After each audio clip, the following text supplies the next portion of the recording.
ഞാനിപ്പോ ഉള്ളത് നമ്മുടെ നിലമ്പൂരുള്ള വീട്ടിലാണ്. വൈകുന്നേരം നല്ല മഴ പെയ്ത് ഇങ്ങനെ നിൽക്കുന്നത് കണ്ടപ്പോൾ എനിക്കൊരു തോന്നൽ ഒന്ന് അമ്പലത്തിൽ പോയാലോ എന്ന്. അമ്പലത്തിൽ പോണോന്നുണ്ടെങ്കിൽ എനിക്ക് മാല കെട്ടിക്കൊണ്ടു പോണത് അത് നിർബന്ധമുള്ള കാര്യമാണ്.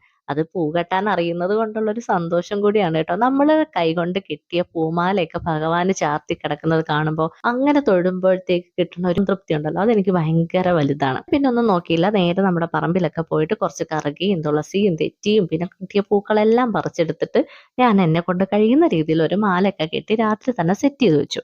ഇനി നമുക്ക് നാളെ രാവിലെയാണ് അമ്പലത്തിൽ പോകാനുള്ളത്. അങ്ങനെ രാവിലെ എണീറ്റ് ഞാൻ കുളിയൊക്കെ പാസ്സാക്കി അങ്ങനെ നേരെ വന്ന് നമ്മുടെ വെയിൻ മെഷീനിലാണ് കയറി നോക്കുന്നത്. എന്റെ വെയിറ്റ് കുത്തനെ കയറിക്കൊണ്ടേ ഇരിക്കുകയാണ്. ഞാനെന്നാ ഡയറ്റിലാണ്, എന്റെ ബോഡി മാത്രം ഡയറ്റിലാണെന്നുള്ള കാര്യം അക്സെപ്റ്റ് ചെയ്യാത്തത് കൊണ്ട് തന്നെ ബോഡി വെയിറ്റ് ഓരോ ദിവസവും കൂടിക്കൊണ്ടിരിക്കുകയാണ്. അതവിടെ നിൽക്കട്ടെ, നമുക്ക് അമ്പലത്തിൽ പോകാനുള്ള കാര്യം നോക്കാം. അമ്പലത്തിൽ പോകുന്നതിന് മുന്നേ നമ്മുടെ വീട്ടിലിരിക്കുന്ന ഭഗവാനെ വിളക്ക് കത്തിക്കാതെ പോയി കഴിഞ്ഞാൽ അതൊരു ശരിയുള്ള കാര്യമല്ലല്ലോ. അപ്പൊ അതുകൊണ്ട് തന്നെ നമ്മുടെ ഭഗവാനെ നമ്മൾ വിളക്കെല്ലാം കത്തിച്ചു, ചെറുതായിട്ടൊക്കെ ഒന്ന് പ്രാർത്ഥിച്ചു. പിന്നെ അമ്പലത്തിൽ പോകാനുള്ള തയ്യാറെടുപ്പുകളൊക്കെ ആയി. അങ്ങനെ പെട്ടെന്ന് തന്നെ അമ്പലത്തിൽ പോകാനായിട്ട് ഞാൻ ഒരുങ്ങി റെഡിയാക്കി. തലേ ദിവസം തന്നെ നമ്മൾ കെട്ടിവെച്ച പൂമാലയുടെ മുകളിൽ ഞാനൊരു നനഞ്ഞ തോർത്ത് വിരിച്ചിട്ടിട്ടുണ്ടായിരുന്നു, പൂക്കളൊന്നും വാടി പോവാതിരിക്കാനായിട്ട്. അതുകൊണ്ട് തന്നെ രാവിലെ എടുത്തപ്പോൾ അത് നല്ല ഫ്രഷ് ആയിട്ട് ഇരിക്കുന്നുണ്ടായിരുന്നു. പിന്നെ മാലയൊക്കെ ഞാൻ എടുത്ത് ഒരു കവറിലൊക്കെ ആക്കിയിട്ട് നമ്മൾ അമ്പലത്തിലോട്ട് കൊണ്ടുപോവുകയാണ്. സാധാരണ ഞാൻ നിലമ്പൂരുള്ള സമയത്ത് അമ്പലത്തിൽ പോകുമ്പോൾ കുട്ടേട്ടനുള്ള സമയത്താണെങ്കിൽ കുട്ടേട്ടനുണ്ടാവും, അല്ലെങ്കിൽ അമ്മാമ്മയായിട്ടോ അമ്മയായിട്ടോ അല്ലെങ്കിൽ ഞങ്ങൾ എല്ലാവരുമായിട്ടോ ഒക്കെയാണ് പൊക്കോണ്ടിരിക്കുന്നത്.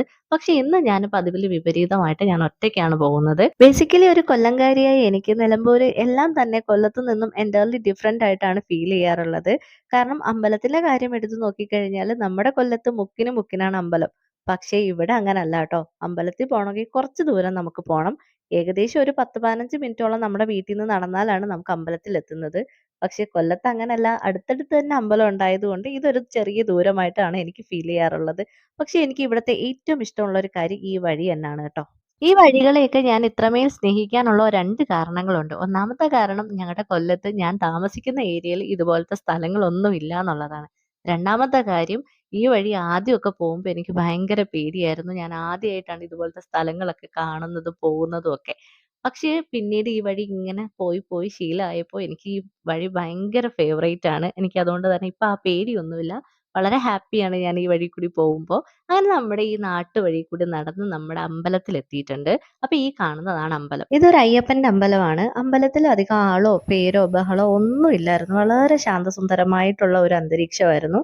അമ്പലത്തിൽ നിന്ന് തൊഴുത് പ്രസാദമൊക്കെ വാങ്ങി തിരിച്ചു പോകുന്ന വഴിക്ക് നല്ലൊരു മഴയും കിട്ടിയിട്ടുണ്ടായിരുന്നു. അങ്ങനെ ആ മഴ തോന്നു നിൽക്കുന്ന ആ വഴിയിലൂടെ നടന്നു വരുമ്പോൾ കിട്ടുന്ന ഒരു ഫീല് അത് വേറെയാണല്ലോ അല്ലേ. അപ്പൊ ഇത്രേ ഉണ്ടായിരുന്നുള്ളൂ നമ്മുടെ വീഡിയോ. അടുത്ത വീഡിയോ